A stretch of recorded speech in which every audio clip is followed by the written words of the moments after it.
બનાસ નદીમાં રેતીનું ગેરકાયદેસર રીતે ખનન કરી મોટા પાયે રેતી ચોરી થતી હોવાની વ્યાપક ફરિયાદોના પગલે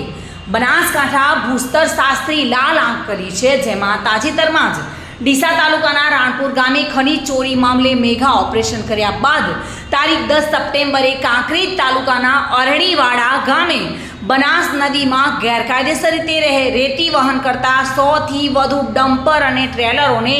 ઝડપીને રાજ્યનું સૌથી મોટું ખનીજ ચોરીનું ઓપરેશન પાર પાડવામાં આવ્યું છે। 11 સપ્ટેમ્બરે વહેલી સવારે ડીસાના બનાસ પુલ પાસે ભૂસ્તર શાસ્ત્રી જાતે જઈને એક હિટાચી મશીન, લોડર અને એક ડમ્પર કબજે કર્યું હતું। બાંધકામ ક્ષેત્રમાં બનાસ નદીની રેતીની ખૂબ જ માંગ હોવાથી બનાસકાંઠા જિલ્લામાં બનાસ નદીમાં રેતીની 200 જેટલી લીઝો આવેલી છે અને આ ઉપરાંત પણ કેટલાક અસામાજિક તત્વો દ્વારા નદીમાં ગેરકાયદેસર રીતે મશીન મૂકીને ખનન કરવામાં આવતું હોવાની વ્યાપક ફરિયાદો ભૂસ્તર વિભાગને અવારનવાર મળતી રહે છે, જેથી બનાસકાંઠા ભૂસ્તર શાસ્ત્રી ગુરુપ્રીતસિંહ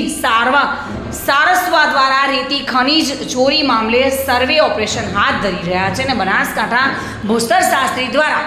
તાજેતરમાં જ ડીસા તાલુકાના રાણપુર ગામે ચાલતા ગેરકાયદેસર ખનન વિરુદ્ધ કાર્યવાહી કરી 5 મશીન અને 12 જેટલા વાહનો ઝડપીને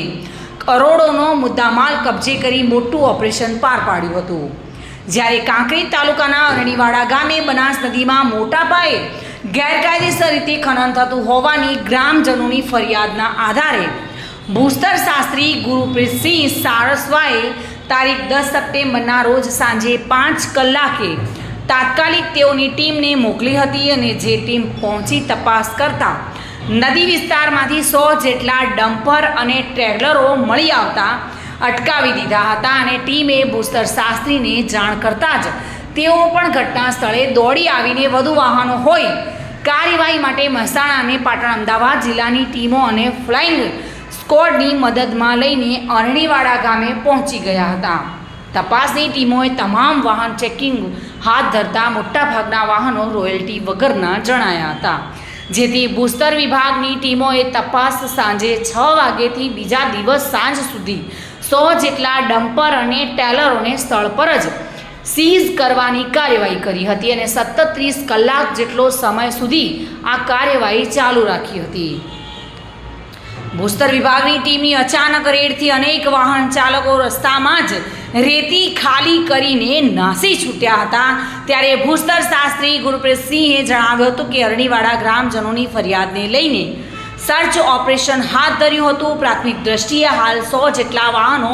સીઝ કર્યા છે અને આગળની કાર્યવાહી હાથ ધરી છે। આ ઉપરાંત ડીસા બનાસ નદીના પુલ પાસેથી પણ વહેલી સવારે ગેરકાયદેસર ખનન કરતું એક મશીન, લોડર અને ડમ્પર કબજે કર્યું હતું અને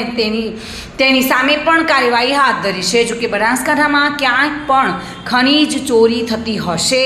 તેને અટકાવવાના તમામ પ્રયાસો તેઓ દ્વારા કરવામાં આવે છે તેવું ભૂસ્તર શાસ્ત્રીએ જણાવ્યું હતું। Bureau report, today Gujarati news.